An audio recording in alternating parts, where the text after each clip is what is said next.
Hi friends, मैं परविंदर खारी। Friends, आज की यहाँ हमारी गेम है राहुल पंत जी की वीडियो रिकमेंडेशन। जिस गेम के ऊपर उन्होंने मुझसे वीडियो बनाने के लिए कहा था, विंटेज गेम है 1922 अरोन निम्जोविच वर्सेस आर्थर हैकिंसन। फ्रेंड्स, इस गेम का टाइटल क्वींस प्रिजन। आप यहाँ इस गेम को देखकर समझ सकते हैं कि वाकई में क्वीन को किस तरह से प्रिजन में धकेला, मतलब जेल में धकेला जा सकता है। चलिए, E4 के साथ यहाँ अरोन निब्जोविच ने शुरू किया। देन E6 का रिप्लाई यहाँ आर्थर का आया। D4 हुआ, D5 French defence advance variation with E5। C5 हुआ, और यूजुअली या तो यहाँ सी पॉन आगे पुश किया जाता है या फिर नाइट बाहर निकाला जाता है, लेकिन यहाँ क्वीन गई G4 स्क्वायर पर, डी टेक्स ओ सॉरी सी टेक्स D4। चलिए, क्वीन टेक्स D4 कीजिए।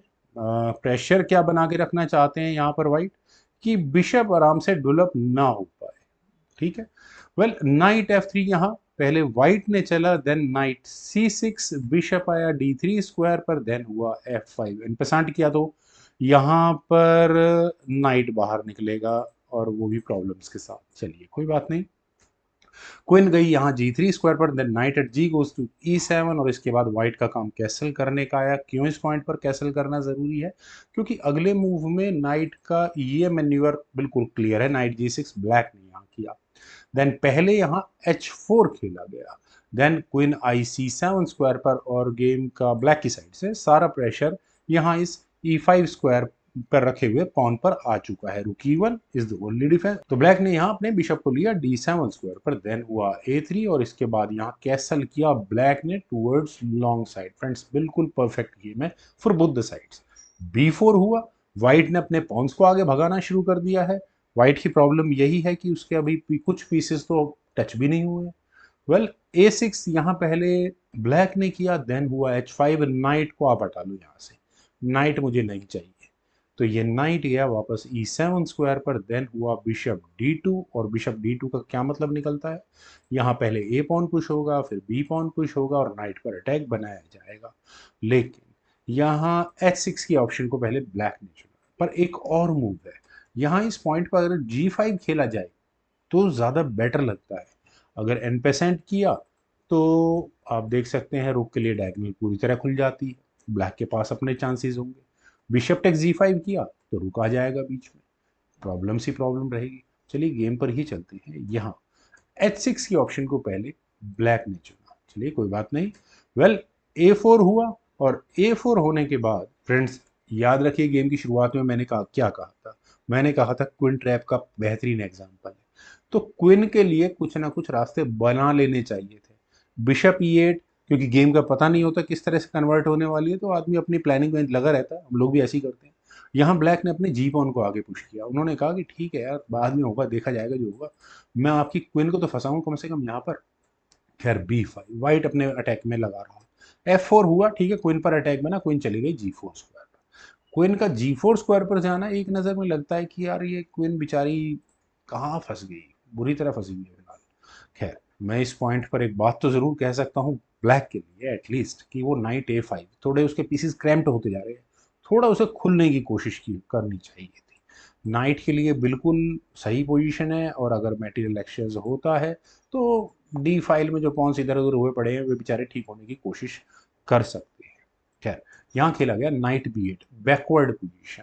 अच्छा मूव तो नहीं कहा जा सकता। पहले खेला गया C3, और फिर C3 होने के बाद यहाँ रुक आया E8 स्क्वायर पर। आप यहाँ देखिए कि C3 में इश्यूज क्या है। अगर यहाँ पॉन एक्सचेंज होते हैं, नाइट डेवलप होगा, और रुक कम से कम यहाँ सीधा क्वीन और किंग के सामने आ जाता है। अब नाइट चूंकि B8 यानी कि नेगेटिव स्क्वायर, अच्छा स्क्वायर तो नहीं कह सकते उस नाइट के लिए, तो कम से कम किंग के जाने के लिए एक स्क्वायर तो अवेलेबल रखो। सी टेक्स D4 हुआ, देन हुआ किंग D8। सीधी सी बात है, अगला मूव यहाँ रुक ही आना था, और क्या होना था, तो किंग को हटाना जरूरी है। रुक C1 फिर भी हुआ। अब क्वीन फंस गई, वही मूव जो क्वीन प्रेजेंट का मैं बता रहा था।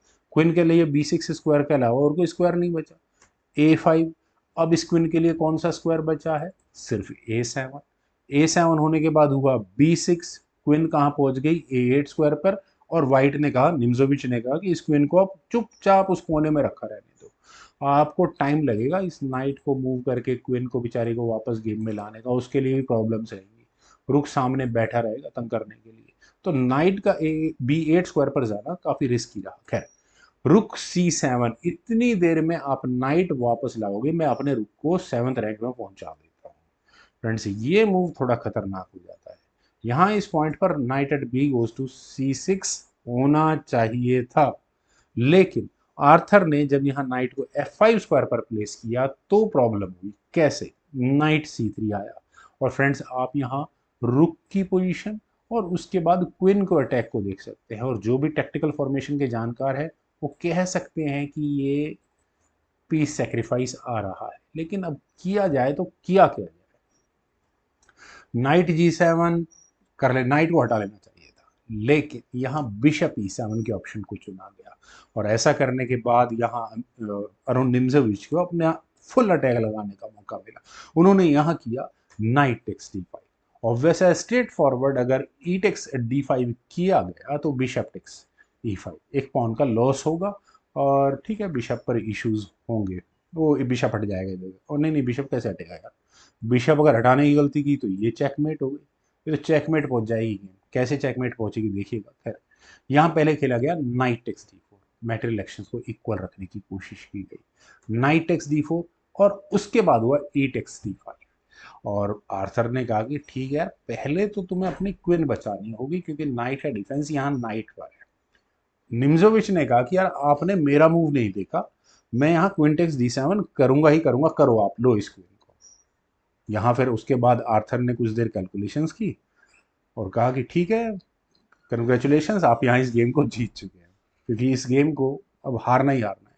क्योंकि वाइट का नाइट एक ऐसे स्क्वायर पर आ चुका है जो चेकमेट पहुंचाने के लिए काफी रहेगा, क्योंकि यहाँ से इस गेम को थोड़ा सा आगे बढ़ा देते हैं, और ब्लैक के लिए नाइट एक्स D7 के अलावा कोई मूव ही नहीं है। लेकिन नाइट E6 चेक होगा, और इसे कहेंगे बेहतरीन चेकमेट। ब्लैक ब्लैक यहाँ अपने ही पीसेस से घिरा हुआ रहेगा और चेकमेट हो चुका होगा। फ्रेंड्स क्या गजब की गेम थी। मुझे उम्मीद है आप सभी लोगों को भी ये गेम जरूर पसंद आई होगी। तो आप लोग वीडियो को लाइक, शेयर और मेरे यूट्यूब चैनल को प्लीज सब्सक्राइब जरूर करेगा। आपके कमेंट्स का मुझे बेहद इंतजार रहेगा। Thank you for watching, bye for now.